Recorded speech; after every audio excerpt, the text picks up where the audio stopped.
अस्सलाम वालेकुम नाज़रीन, मैं हूं अरसलान खोकर। आप देख रहे हैं प्रोग्राम असल बात। इंतखाबात का अमल हुआ और अभी गैर सरकारी नताइज मुख्तलिफ चीज़ें सामने आ रही हैं। बिलावल भुट्टो की आज की स्पीच भी आपने सुनी। उन्होंने कहा जी कि मैं तो नहीं मानता बहुत सारी चीज़ों को, अगर चीज़ें ठीक हैं, इंतखाबात में धांधली नहीं हुई है तो इलेक्शन कमीशन तहकीकात का आगाज़ कर दे तो फिर हम ये बात मान लेंगे। जीबी में ये जीते तो इतना लंबा चौड़ा मामला नहीं हुआ, किसी ने नहीं कहा कि तहकीकात का आगाज़ करे।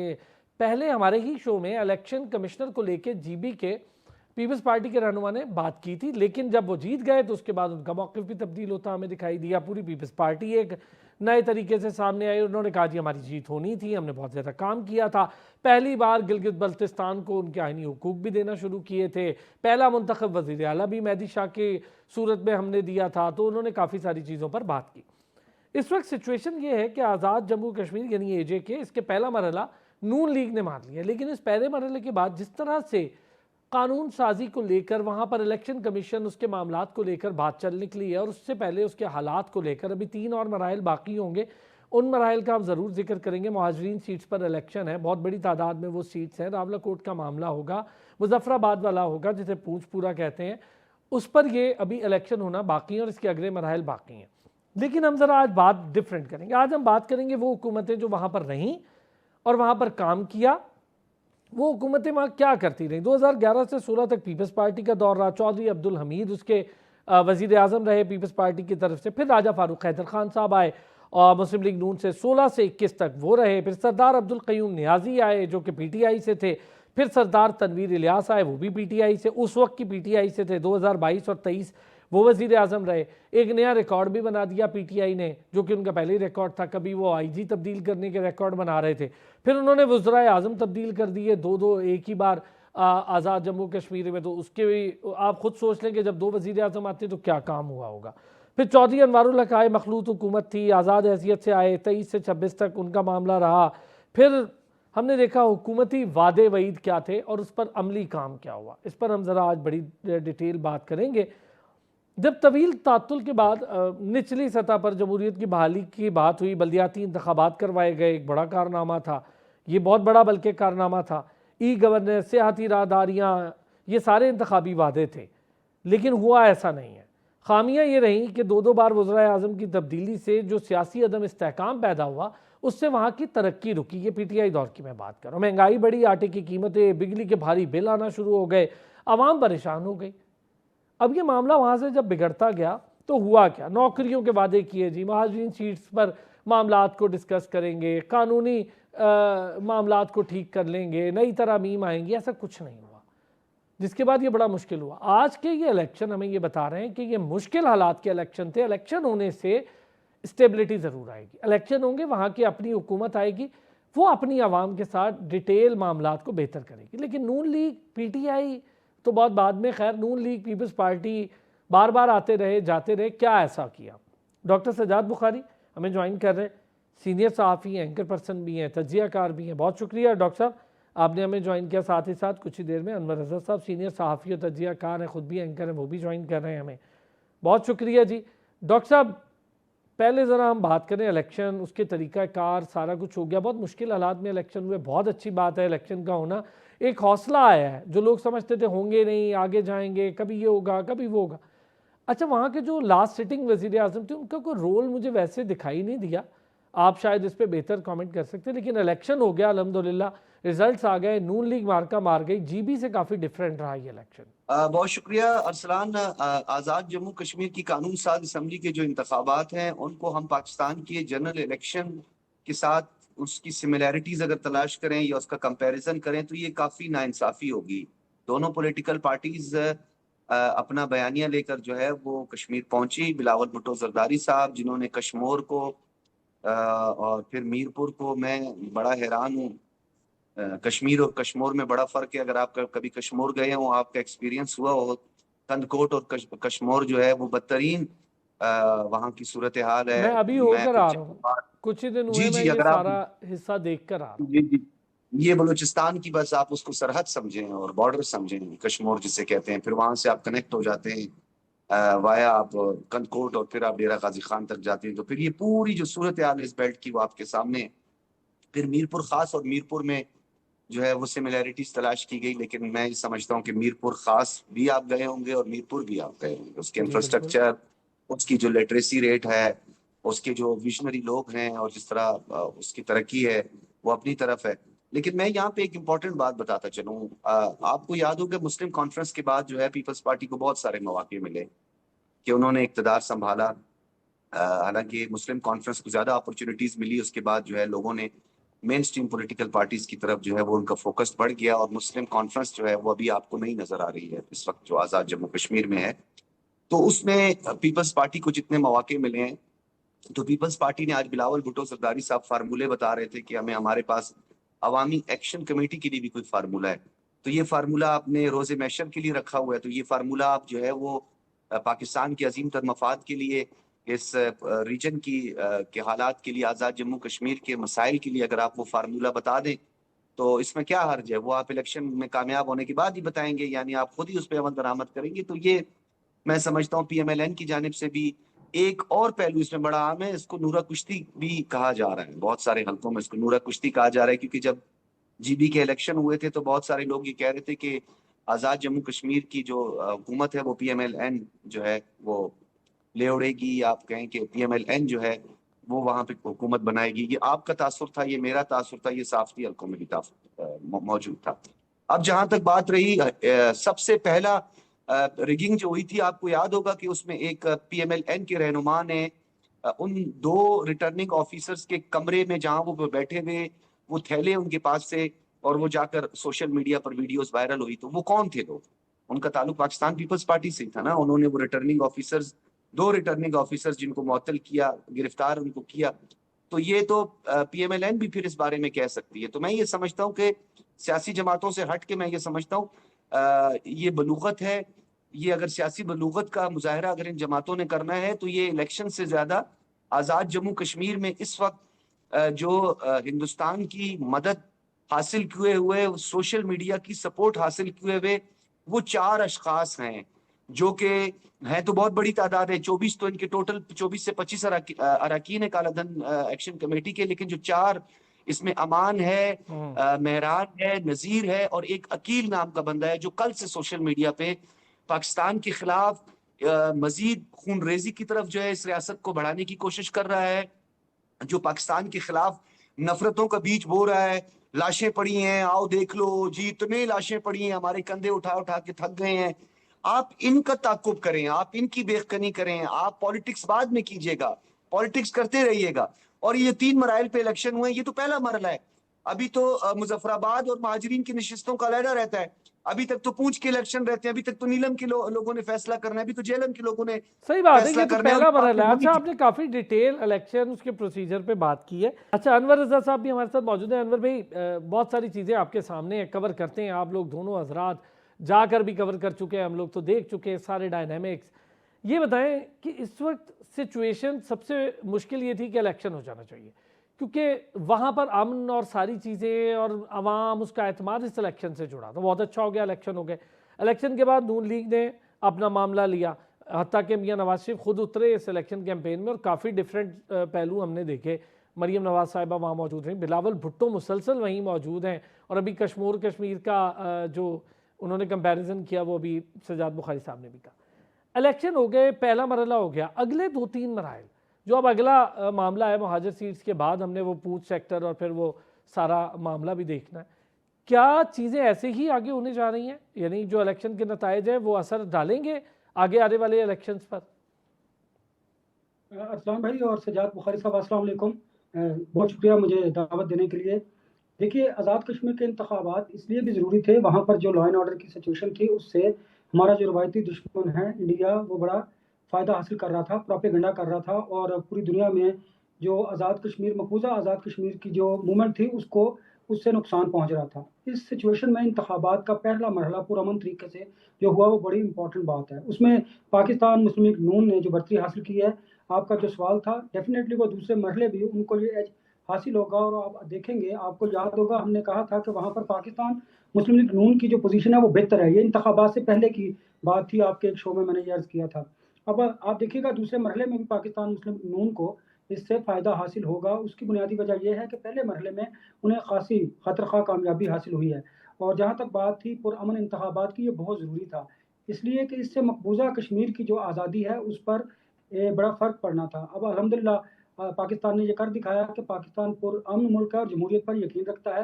आज़ाद जम्मू कश्मीर में इंतख़ाबात का पहला मरहला मुकम्मल हुआ और एक जमहूरी अमल मुकम्मल होने की वजह से पाकिस्तान में जमहूरियत की जो बात की जाती है बिलख़ुसूस भारत की जानिब से उसको वो उस प्रोपेगेंडे को एक तो बेनकाब हुआ और हमने ये कर दिखाया कि हम पुरअमन लोग हैं और इंतख़ाबात और जमहूरियत के हवाले से हम आगे बढ़ने की कोशिश भी करते हैं। इसमें रुकावट जो डाली जाती है वो इंडिया आप देखें कि पाकिस्तान को डिस्टेबलाइज़ करने के लिए बलूचिस्तान में, केपीके में और अब आज़ाद जम्मू कश्मीर में भी जो मूवमेंट थी उसको किस तरह फंडिंग किया गया, इसके एविडेंस भी इंटेलिजेंस ब्यूरो के पास भी हैं और बाकी जो इंटेलिजेंस इदारे हैं उनके पास भी मौजूद हैं। लेकिन बल्कि इस आपने तमाम देखा सूरत-ए-हाल में भारत के अपने इंतख़ाबात का अंदर वो हो खुल के बोल रहे हैं कि हम फंडिंग कर रहे हैं और तो टेररिज्म को फंडिंग कर रहे हैं। वो पहला मुल्क है जो पूरी खित्ते में टेररिज्म फंडिंग कर रहा है और दुनिया के कान पे जूं नहीं रेंग रही।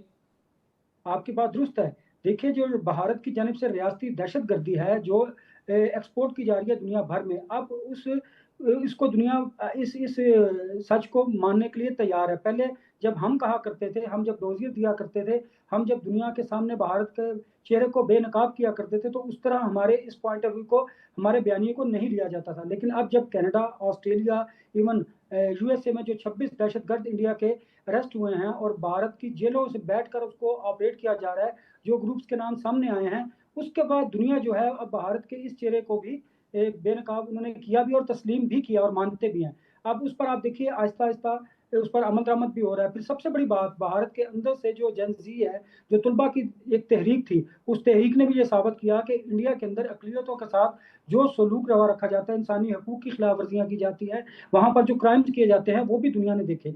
अब भारत के अंदर से जब ये आवाज़ें उठना शुरू हुई हैं और जो रियासती दहशतगर्दी प्रमोट की जा रही है इंडिया की जानिब से, उसके वो जो चेहरा बेनकाब हुआ है, वो जो घिनौना चेहरा इंडिया का सामने दुनिया भर के सामने आया, अब दुनिया इस बारे में बातें करना शुरू हुई है। लेकिन जब हम कह रहे थे, जब हम बयान कर रहे थे कि पाकिस्तान को डिस्टेबलाइज़ करने के लिए बिलियन ऑफ डॉलर जो है बलूचिस्तान, केपीके में स्पेंड किए जा रहे हैं। अब आज़ाद कश्मीर में इंडिया ने खुद भी तस्लीम किया कि पाकिस्तान को डिस्टेबलाइज़ करने के लिए और वहाँ पर बदअमनी फैलाने के लिए जो रॉ वहाँ पर फंडिंग कर रहा है, वो भी आपके सामने है। अब हमारे लोगों को ये समझना होगा, हमारी हुकूमतों को, हमारी एस्टेब्लिशमेंट को ये जानना होगा कि इन तमाम सिचुएशंस के बाद, इन तमाम मुहर्रकात के बाद हमें अपनी कौम को कैसे मुत्तहिद रखना है और हमें इस दहशतगर्दी और इंडिया का जो चरम बेनकाब हुआ है, उससे हमने खुद को कैसे बचाना है। काफ़ी हद ठीक तक हो रही है कश्मीर के मसाइल को लेकर। डॉक्टर सज्जाद, इलेक्शन हो जाना खुद में एक बड़ा मार्क है, क्या ऐसा तब्दील होगा इस इलेक्शन हो जाने के बाद?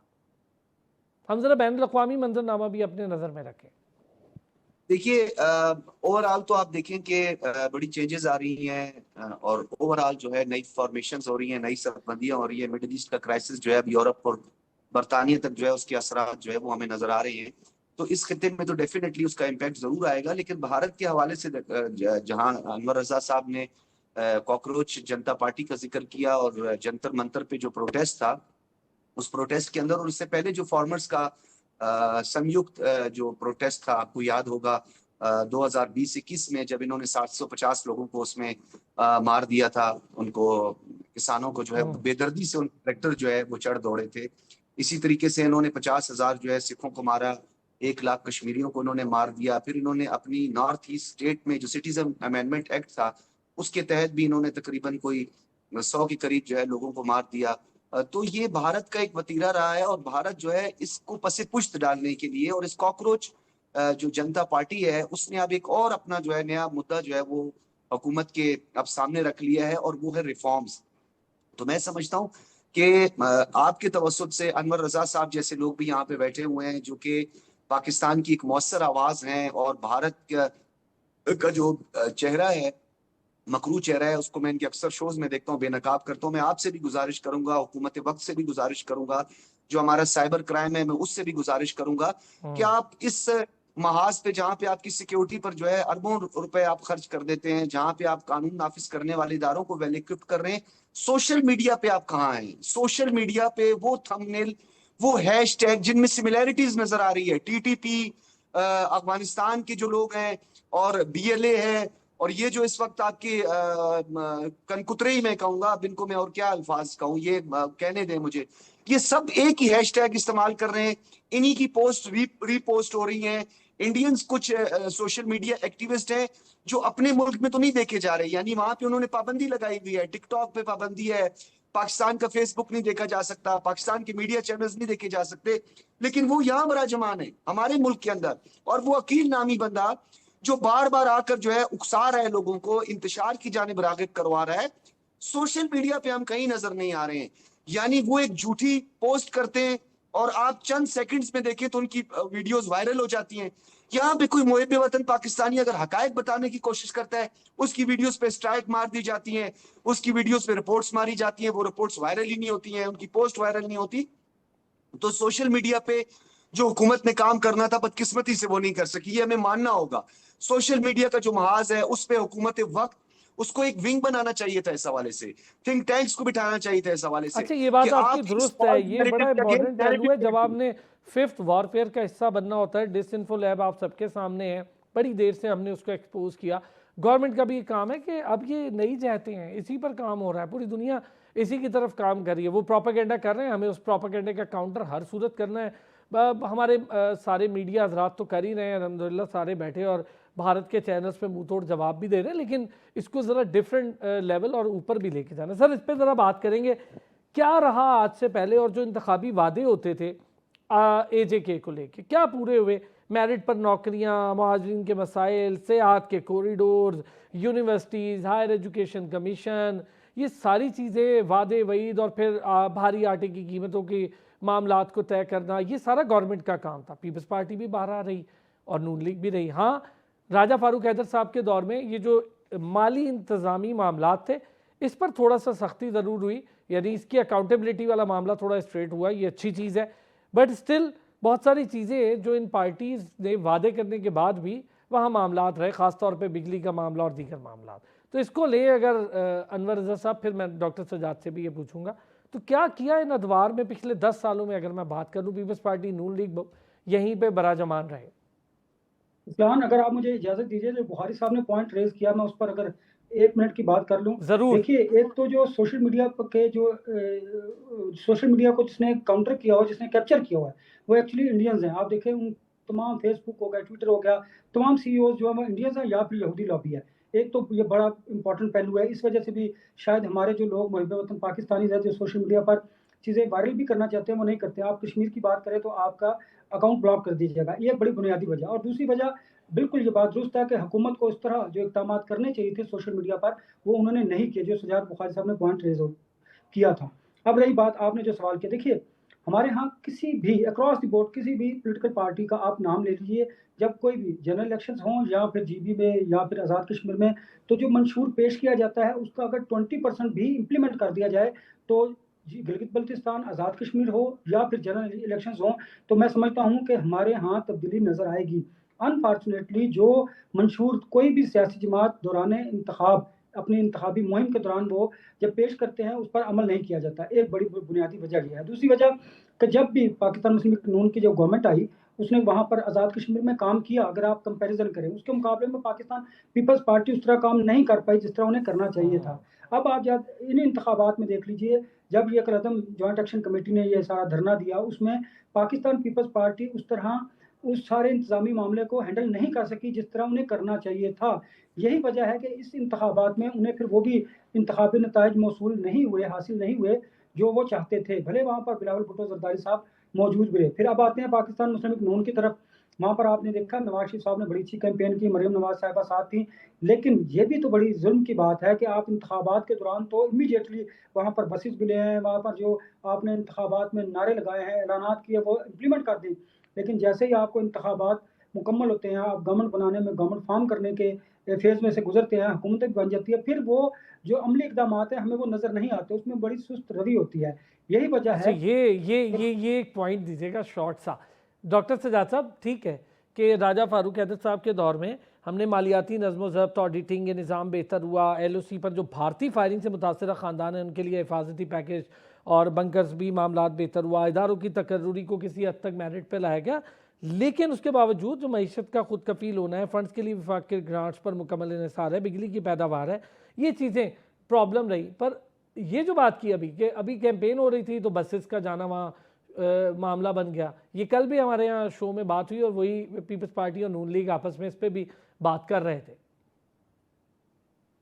देखिए अरसलान साहब, अनवर आजाद साहब ने एक बड़ा अहम फैक्टर जो है वो आपके सामने रखा है कि नून लीग को एक एज हासिल हुआ है इसमें, और वो ये हुआ है कि जो राठौर साहब हैं वो कश्मीर के जो मसाइल हैं और बिलखुसूस ये जो प्रोटेस्ट रावला कोर्ट में ये सारे इकट्ठे हुए हैं, एक मुनज़्ज़म इन्होंने कैंपेन की है, डोर टू डोर गए, इन्होंने खवातीन को, बच्चों को डाल बनाया है।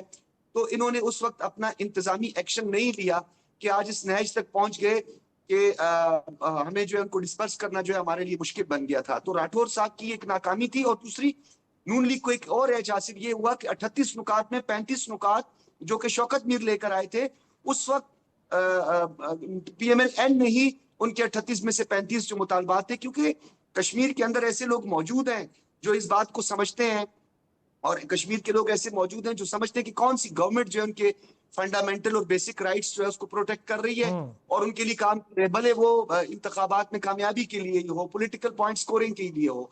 तो ये उनको हासिल हुआ। तो PMLN को अब तो ये पहला जो इलेक्शन था, इस पहले इलेक्शन से अगर हम ये समझे कि हमने सिंध का तयन कर दिया है कि इंतखाबात में, क्योंकि मीरपुर, बिम्बर और कोटली जो है, इधर आपको पता है ज्यादातर तादाद उन लोगों की जो कि ओवरसीज पाकिस्तानी है, और यहाँ पे 13 हल्के हैं। अब इन 13 हल्कों में आप अगर रिजल्ट्स को उठाकर देखें, टर्न आउट को उठाकर देखें, तो अगर ये टर्न आउट बढ़ जाता है तो पीपल्स पार्टी को कुछ इसका फायदा जरूर हो सकता है। लेकिन PMLN जो है उसका आजाद जम्मू कश्मीर में उमूमी तासुर भी मौजूद है कि वो वहां पे जीत सकते हैं, वो कामयाब हो सकते हैं, क्योंकि मियाँ नवाज शरीफ साहब ने जिस तरह वहां पे जाके कैंपेन चलाई, मरियम नवाज ने कैंपेन चलाई, और दीगर जो उनके पार्टी अराकीन है उन्होंने जिस तरीके से कैंपेन चलाई है, तो उसका एक इम्पैक्ट जरूर होता है। हाँ, आने वाले जो 2 मराइल हैं उसमें टर्न आउट बहुत मैटर करेगा। अगर तो टर्न आउट जिस तरह मीरपुर का टर्न आउट रहा, अगर यही टर्न आउट रहा तो फिर आपको इलेक्शन एक जैसा ही नजर आएगा, फिर रिजल्ट भी आपको तकरीबन एक जैसा ही आपको नजर आएगा। 7500 का जो मार्जिन है वही आपको नजर आएगा। लेकिन अगर टर्न आउट बढ़ जाता है तो पीपल्स पार्टी शायद कुछ सीटें जो है रावला कोट, नीलम से अपनी कुछ सीटें निकाल सकती है, इवन कि जेलम में भी उनका अच्छा कैंडिडेट मौजूद है। लेकिन अगर ये कह दिया जाए कि इस इंतखाबात में धांधली हुई है, तो धांधली जो है वो अमेरिका के इंतखाबात में हिलरी जो है वो इल्जामात लगाती रही, डोनाल्ड ट्रंप पे रूसी मदाखलत का जिक्र होता रहा, बरतानिया में होता रहा जो मदर ऑफ डेमोक्रेसी है। तो ये तो हमेशा जो हारने वाली जमात होती है वो इसी तरीके से धांधली के इल्जामात लगाती है। मैं समझता हूँ कि इन दोनों जमातों को इंतखाबात से ज्यादा इस वक्त आजाद जम्मू कश्मीर के अंदर जो खूनरेजी की कोशिश की जा रही है इन अशखास की जानिब से, जो सोशल मीडिया हैंडलर जो हैं वो वहां से लोगों की जाली वीडियोस उठाकर, फेक वीडियोस को, इवन कि मैंने आज एक वीडियो देखी अरसलान, हैरान कुन, उस वीडियो में जनाजे दिखाए जा रहे हैं, वो गुजरात का एक जनाजा है, जी हाँ, वो जाली वीडियोस है, जाली वीडियोस। बहुत अच्छा किया आपने इस पे बात की। तो हुकूमत को इसकी बेखनी करनी चाहिए। मैं समझता हूं कि इंतखाबी अमल और उसको शफाफ बनाने से पहले और उससे ज्यादा इंपॉर्टेंट ये है कि इस वक्त कश्मीर के लोग जो है वो यरगमाल हुए हैं ऐसे लोगों के हाथों जो कि उनको बहका रहे हैं, जो उनकी नफ्सियात से खेल रहे हैं, जो उनके जज्बात से खेल रहे हैं, उनको बहका रहे हैं। उनकी बेखनी ना की गई तो आपको इन इंतखाबी नताइज का कोई फायदा नहीं होगा। बहुत अच्छे, वक्त की कमी थी अनवर साहब, इस पर हमने बड़ी डिटेल डिस्कशन की और थोड़ी और चीज़ें रह गई, पर मैं इंशाल्लाह अगले प्रोग्राम में इस पर बात करूँगा, ख़ास तौर पे उन हुकूमत, उनके अदवार, और फिर ये जो भी डॉक्टर सज्जाद बुखारी साहब ने कहा कि अब इन चीज़ों का काउंटर बहुत ज़्यादा ज़रूरी है। अनवर साहब, थैंक यू सो मच, आपका भी, आपने भी हमें ज्वाइन किया। डॉक्टर सज्जाद बुखारी साहब भी हमारे साथ मौजूद रहे, उन्होंने भी ज्वाइन किया, बड़ी डिटेल डिस्कशन हुई। एक ब्रेक की तरफ जाना है, लेकिन जब ब्रेक से वापस आएंगे हम ज़रा बात करेंगे, कुछ कानूनी तकाज़े हैं, कुछ मामलात हैं, इंतखाबी अमल है, उस पर एतराज़ात हैं, आइन क्या कहता है, कानून क्या कहता है, कमीशन का क़याम हो सकता है आइनी तौर पर मुमकिन है, नहीं है, फिर मुश्तरका एक्शन कमेटी, फिर इंतखाबी तनाज़ात, ये कैसे मौसर तरीके से हल करेगी, ये काफ़ी सारे कानूनी फोरम्स पर भी ज़रा कुछ कानूनी पहलू, अगर इलेक्शन नहीं माने जाते, जैसे पीपल्स पार्टी नहीं मान रही, क्या कमीशन का क़याम हो सकता है, बहुत सारी चीज़ें ब्रेक पर जाने से पहले मैंने कही थी। इमरान फिरोज़ साहब माहिर कानून है, हमारे साथ मौजूद है, उनसे ज़रा कानूनी राय, माहिराना राय भी लेते हैं इस पर। इमरान साहब, थैंक यू सो मच, आपने हमें ज्वाइन किया। इमरान साहब, इंतखाबी अमल हो गया, एतराज़ात होते हैं, आइन कानून क्या कहता है एतराज़ात की रोशनी में? अगर एक पार्टी जो बड़ी पार्टी हो और वो एतराज़ लगा रही है कई पोलिंग स्टेशन के नताइज पर, तो क्या कानून कहता है इलेक्शन कमीशन को अगर लें तो? अ, हमेशा से जब भी इलेक्शंस होते हैं तो किसी ना किसी पार्टी की तरफ से एतराज आता है। वो रिगिंग का एतराज हो सकता है, वो किसी फार्म की दुरुस्ती ना होने का एतराज हो सकता है, या डिफरेंट किस्म की चीजें हो सकती हैं। प्री पोल रिगिंग का एतराज हो सकता है, और बहुत सारी चीजें होती है कि जिसके बारे में कोई भी पार्टी जो है वो अपने एतराजात पेश कर सकती है। उसका तरीकेकार ये होता है कि जब भी इलेक्शंस होते हैं तो इलेक्शन कमीशन ऑफ पाकिस्तान जो है वो डिफरेंट ट्रिब्यूनल्स नोटिफाई कर देते हैं, जो कि नॉर्मली अगर हम प्रीवियस प्रैक्टिसेस की बात करें तो वो हाई कोर्ट के जजेस होते हैं। तो हाई कोर्ट के जजेस को बतौर ट्रिब्यूनल जजेस मुकर्रर किया जाता है। तमाम ऐसे एतराजात, तमाम ऐसी पिटीशंस जो हैं वो भिजवाई जाती हैं उन ट्रिब्यूनल्स में, और वहां पे उसको डिसाइड किया जाता है। इलेक्शन के कमीशन के पास इंडिपेंडेंटली भी अपने पास जजेस मौजूद होते हैं, जिनको वो इन पिटीशंस के सुनने के लिए जो जुरिस्डिक्शन है वो दी जा सकती है। तो ये टू वे तरीकेकार मौजूद है, और हमेशा से ऐसे होता है। जैसे आप प्रीवियस इलेक्शन की बात करें तो पीटीआई और दीगर जमातों की जानिब से बहुत से एतराज़ात इस तरह के आए, और इस तरह की बहुत सारी इलेक्शन पिटीशन जो हैं वो फाइल की गई, जो कि अल्टीमेटली ट्रिब्यूनल्स ने डिसाइड की, और उसके खिलाफ फिर अगर आप उस ट्रिब्यूनल के फैसले से अगर आप मुत्तफिक नहीं होते तो फिर सुप्रीम कोर्ट में आपके पास रेमेडी होती है कि आप वहां पे उसको असेल कर सकते हैं। ठीक हो गया। अच्छा, ये बताइए, जो इंतखाबात हो गए, अब इसके बाद जो कमीशन है उसका क़याम क्या आईनी तौर पर मुमकिन है, जो इन मामलात को देखे, इस पर बात करे, तमाम फरीक़ैन की बात सुने? जी, जी, ऐसे ही है। देखिए कि जब भी इलेक्शंस होता है, फरीकैन को एतराज़ हो सकता है। मुस्तरिद वोटों के हवाले से एतराज़ हो सकता है। कुछ लोगों के जो प्री पोल रिगिंग है, उसके मुतालिक एतराज़ हो सकता है। कुछ जो आपके राइटफुल वोट डिस्कार्ड किए गए हैं, उससे मुतालिक एतराज़ हो सकता है। लेवल प्लेइंग फील्ड ना मिलने का एतराज़ हो सकता है, या कुछ भी हो सकता है। तो हमेशा से, क्योंकि जब भी इस तरह का इलेक्शन होना होता है, तो एतराज़ात आने होते हैं। तो अच्छा, एक एक वो चीज़ चाहूँगा इमरान साहब, नेचुरल ठीक है, रेमेडी प्रोवाइड की गई है कमीशन कि का क़याम ट्रिब्यूनल्स हो बनेंगे। सकता है, कमीशन भी बनाया जा सकता है, लेकिन इसमें ना आप दो तीन चीज़ें, एक देखें, election commission sitting election commission है जिसके पास खुद मजाज है, वो उसके पास एप्लीकेशंस जाती हैं, शिकायत जाती हैं, उसका कानूनी तरीका है, वो कुछ दिन लेते हैं, 60 दिन, 30 दिन, 90 दिन, वो उसमें फिर एक इलेक्शन ट्रिब्यूनल, आपने अभी उसका खुद जिक्र कर दिया। फ़र्ज़ करें अगर दोनों फरीकैन कहते हैं जी हम एक जॉइंट एक्शन कमेटी बना लेते हैं, ये दोनों फरीकैन कहते हैं और कमीशन बनाना चाहते हैं, उसके बाद होना क्या है? उसके बाद ये कि जी मुतवाज़ी कमीशन, उसका क्या कोई आइनी वजूद हो सकता है, कानूनी वजूद हो सकता है, ये मुतवाज़ी हो जाएगा अदालती निज़ाम के होते हुए, ऑलरेडी अदालती निज़ाम है। फिर क्या सिर्फ सियासी बयानबाजी है, ये भी एक आपसे जानना चाहूँगा। दूसरा, इंतज़ामी अदालती महाजराई भी क्या शुरू हो सकती है अगर कमीशन बन जाता है तो, क्योंकि एक दूसरा फरीक आ जाएगा, एक दूसरा फरीक आ जाएगा।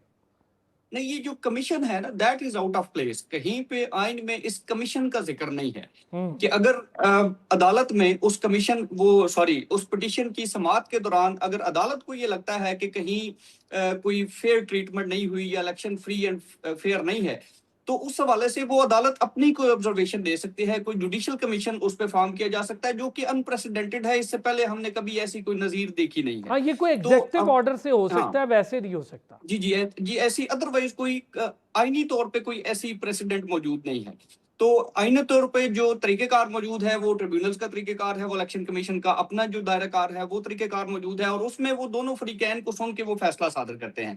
मीनवाइल क्वेश्चन ये हो सकता है कि क्या मीनवाइल इलेक्शन हॉल्ट रहेगा, उसका रिजल्ट अनाउंस नहीं होगा? नो, जो इलेक्शन का रिजल्ट है वो अनाउंस किया जाएगा। उसके बाद अगर कोई पिटीशन आती है उसको सुना जाएगा। तो उस कमीशन के पास इख्तियार मौजूद है कि after hearing both of the parties, अगर वो समझते हैं कि ये इलेक्शन का जो नतीजा है दुरुस्त नहीं है, तो वो उसको सेटिसाइड कर सकते हैं, और वो जो नोटिफिकेशन जारी होगा उसको भी वो सेटिसाइड करके दोबारा किसी नोटिफिकेशन का या किसी और चीज का वो ऑर्डर कर सकते हैं। ठीक हो गया। अच्छा, ये बताइए सर, अब हम मुख्तलिफ चीज़ें देखते हैं जो जीबी में या पाकिस्तान में भी ऐसा होता है, ये रिफॉर्म्स, इलेक्शन रिफॉर्म्स, बार बार इस पर एतराज़ात आना, ट्रिब्यूनल्स वहाँ पर मौजूद है लेकिन हमने देखा ट्रिब्यूनल्स की तरफ लोग जाते नहीं हैं और बाहर ही सियासी बयान दे देते हैं, ट्रिब्यूनल्स में जाते ही नहीं हैं अपने मामलात को लेके, कहते हैं जी इसका हमें कोई फ़ायदा नहीं है। अब ट्रिब्यूनल्स में ना जाना ये उनका नुकसान है, इसमें नहीं जाते तो क्या होता है? दूसरा, ज़रा ये बता दीजिएगा कि जब हम दायरा इख्तियार की, यानी जो जुरिस्डिक्शन कॉन्फ्लिक्ट है उसकी अगर बात करें इलेक्शन पटिशन्स को लेके, तो इलेक्शन कमीशन के पास अब क्या इख्तियार होगा? कितना कुछ टाइम फ्रेम है कि जो ट्रिब्यूनल्स हैं वो इतने टाइम फ्रेम में ये मामला या ये केस हल कर लें, या इसका कोई टाइम फ्रेम नहीं होता? ये टाइम फ्रेम मुकर्रर किया जाता है बाद इलेक्शन कमीशन ऑफ पाकिस्तान कि जब भी कोई ट्रिब्यूनल बनता है उसकी एक आईनी मुद्दत मुकर्रर की जाती है कि ये इतने मुद्दत के लिए बनाया जा रहा है और इतने मुद्दत में ये जो भी पिटीशन आएगी उसको डिसाइड करेंगे। पहली बात। दूसरी बात ये कि आपने कहा कि अगर कोई शख्स इस पिटीशन की तरफ नहीं जाता या वो ये जो ट्रिब्यूनल बनाए जाएंगे या इलेक्शन कमीशन की जो अपनी जुरिस्डिक्शन है उसको वो एज्यूम नहीं करता, तो फिर क्या होगा? तो फिर मेरा ख्याल ये है कि वो सिर्फ सियासी पॉइंट स्कोरिंग तो हो सकती है, वो नंबर गेम तो हो सकती है, वो ज़बानी जमा खर्च तो हो सकता है, लेकिन अगर आपने कोई एक्चुअल रेमेडी अवेल करनी है और आप चाहते हैं कि इस इलेक्शन के हवाले से आपके जो भी एतराज़ात हैं वो ड्यूली रिकॉर्ड पे आए, उनको कंसीडर किया जाए और उस हवाले से कोई ना कोई फैसला किया जाए, तो इलेक्शन कमीशन में जाए बगैर आपके पास और कोई रास्ता नहीं है। सड़कों पे आने से, जलसे जुलूस करने से, बयानबाजी करने से, उससे इस मसाइल को हल किया नहीं जा सकता। अच्छा ये बताइए, हम इलेक्शन रिफॉर्म्स की इतनी बात करते हैं इमरान साहब, क्या ऐसे 4-5 पॉइंट आप हमें बता सकते हैं कि इलेक्शन रिफॉर्म्स हो तो ये पॉइंटर्स का बहुत ज़्यादा ख्याल रखना है? जो इलेक्शन रिफॉर्म करने ही है सियासी पार्टियों ने, वो करते नहीं है लेकिन बात बहुत करते हैं इसकी। इलेक्शन रिफॉर्म्स, मैं ये समझता हूं कि अब जब दुनिया डिजिटाइज हो चुकी है तो सबसे ज्यादा जो इशू आता है वो फेक वोट्स का आता है और इस बारे में आता है कि बहुत से लोगों को बाइट से लाकर आबाद किया जाता है और उनके फेक वोट्स डलवाए जाते हैं। तो जहां दुनिया डिजिटाइज हो रही है, आप हर चीज को देखें कि आप एप्स पे आप मुंतकिल हो चुके हैं, तो बड़ी आसानी से बायोमेट्रिक के जरिए आप इलेक्शन कंडक्ट करा सकते हैं। उसमें बहुत सारी चीजों में बहुत आसानी हो सकती है। आप देखिए कि एक तो सबसे जो कॉम्प्लिकेटेड चीज होती है वो इलेक्शन रिजल्ट का कंपाइल करना है, कि हमेशा से जो एतराजात आते हैं वो फार्म 45 और फार्म 47 के जो एंट्रीज हैं उनके हवाले से जो मैक्सिमम एतराजात होते हैं वो उसके हवाले से होते हैं। तो अगर तो बायोमेट्रिक के थ्रू इलेक्शन हो कि आपने जिस अपने कैंडिडेट को वोट पोल करना है, आप थ्रू बायोमेट्रिक उसका नंबर प्रेस करके आप वोट पोल करें, जैसे ही इलेक्शन टाइम खत्म होगा उसी वक्त वो मशीन आपको उसका रिजल्ट बता देगी। Number one, that will save time. Number two, it will create transparency. और वो जो बहुत सारे एतराजात जन्म लेते हैं बाद में, जो कि चीजें इलेक्शन ट्रिब्यूनल्स के पास आती हैं, तो बहुत सारी चीजें किल की जा सकती हैं बाय इफेक्टिवली लेजिस्लेटिंग कि ये तमाम प्रोसेस जो है वो डिजिटली वो कंडक्ट करना चाहिए। सर एंड पे अगर मैं आपसे ये पूछना चाहूँ, हम दायरा इख्तियार उन चीज़ों पे बड़ी डिटेल बात कर चुके हैं, ट्रिब्यूनल्स उसके दायरा इख्तियार पर भी बात कर चुके हैं, लेकिन हर बार हम ये डिजिटलाइजेशन आप जिसका जिक्र कर रहे हैं या ऐसा सिस्टम जिससे शफाफियत आए, तो ऐसे सिस्टम अब तक इंस्टॉलेशन या ऐसा सिस्टम जो है वो अब तक निफाज होने में कोई कानूनी पेचीदगी मौजूद है या सियासी पेचीदगी है? कानूनी पेचीदगी है, सच नहीं है कि जब आईनी अमेंडमेंट्स लाई जा रही हैं मुसलसल, आप देखते हैं कि 27 अमेंडमेंट्स आ चुके हैं, 28वीं का मसौदा तैयार हो रहा है। तो by just incorporating one line in constitution आप सिंपली इसको ये जो मैनुअल निज़ाम है इसको डिजिटाइज कर सकते हैं। मेरा ख्याल ये है कि क्यों नहीं किया जा रहा, उसमें सियासी जो माइंडसेट है वो ज्यादा इन्वॉल्व है, क्योंकि बहुत सारे लोग शायद इसमें इंटरेस्टेड ना हो कि इसको इस तरह से डिजिटाइज किया जा सके। तो मेरा ख्याल ये है कि मसला आईनी नहीं है, आइन को तो तब्दील किया जा सकता है, अपनी मर्जी से उसमें अमेंडमेंट की जा सकती है।